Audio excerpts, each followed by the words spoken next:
কত গরু কত মহিষ, শত শত গরু মহিষ ছাগল ভেড়া ভেসে চলে গেছে অকাতরে, তারা জীবন দিয়েছে।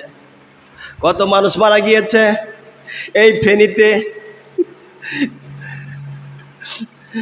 এই ফেনীর দিকে তাকা দেখেন, কুমিল্লার দিকে তাকা দেখেন, নোয়াখালীর দিকে সে দেখেন, কত মানুষ তারা মারা গিয়েছে।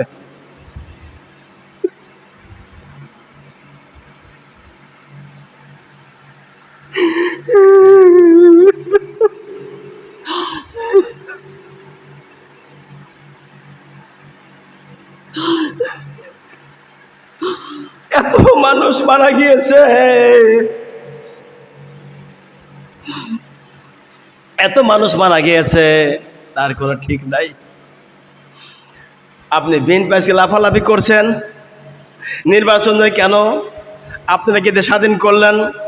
ছোট্ট ছোট্ট সোনার মানিকেরা, আমাদের ছেলে মেয়েরা নিজের জীবন আর রক্ত দিয়ে তারা দেশ স্বাধীন করলো 5ই আগস্টে। আর আপনি এত নির্বাচন করেন, মাসও পড়লো না, নির্বাচন চান কেন? কি জন্য এত নির্বাচন তাড়াহুড়া লাগাইছেন? এই কথা মুখে আনবেন না। দেশটা স্থিতিশীল হয়ে না হওয়া পর্যন্ত দেশে মুখে আনবেন না এইসব কথা। আজকে কুমিল্লার দিকে চান, চাঁদপুরের দিকে চান, নোয়াখালীর দিকে চান। আমি চাঁদপুর গিয়েছি, চাঁদপুর গিয়েছি, এমন দৃশ্যগুলি কোন মানুষ যার মধ্যে একটু বিবেক আছে সে সহ্য করতে পারবে না। বন্যায় প্লাবিত এলাকা, বন্যায় মানুষগুলো হাবুডুবু খাচ্ছে, কত মানুষ মারা যাচ্ছে। শিবিরের ছাত্র কর্মীরা তারা ত্রাণ নিয়ে তাদের কাছে পৌঁছায় দিচ্ছে, খাদ্য খানা পানি নিয়ে যাচ্ছে। আমার ভাইরা, শিবিরের ছাত্ররা অসহায়দের উদ্ধার করতে গিয়ে এ পর্যন্ত শুনলাম 5 জন মুজাহিদ শিবিরের ছাত্র, তারা কোথায় গেছে তাদের আর খুঁজে পাওয়া যাচ্ছে না পানির স্রোতেতে। আরে শিবিরের ছাত্ররা 5 জন চলে গেছে কোথায়, আর খুঁজে পাওয়া যাচ্ছে না। তাদের কথা একবার কি আপনার মনে জাগে না? নির্বাচন ব্যস্ত হয়েছেন।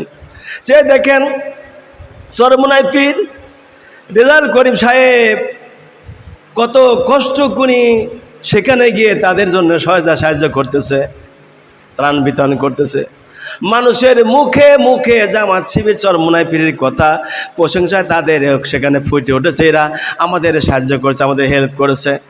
মন্দিরগুলি পাহারা দিয়েছে শিবিরের ছাত্ররা, মন্দির পাহারা দিয়েছে শিবিরের ছাত্ররা, আর মন্দির আর মসজিদে আগুন লাগিয়েছে হিন্দুরাই।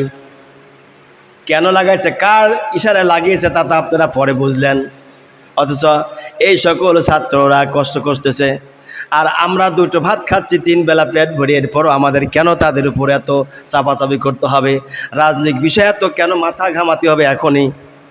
একদিকে এই দেশটা শ্রীলঙ্কা হয়ে গেছে বলতে গেলে, অপরদিকে কোটি কোটি টাকা ঋণ করে সরকার পালিয়ে চলে গেছে।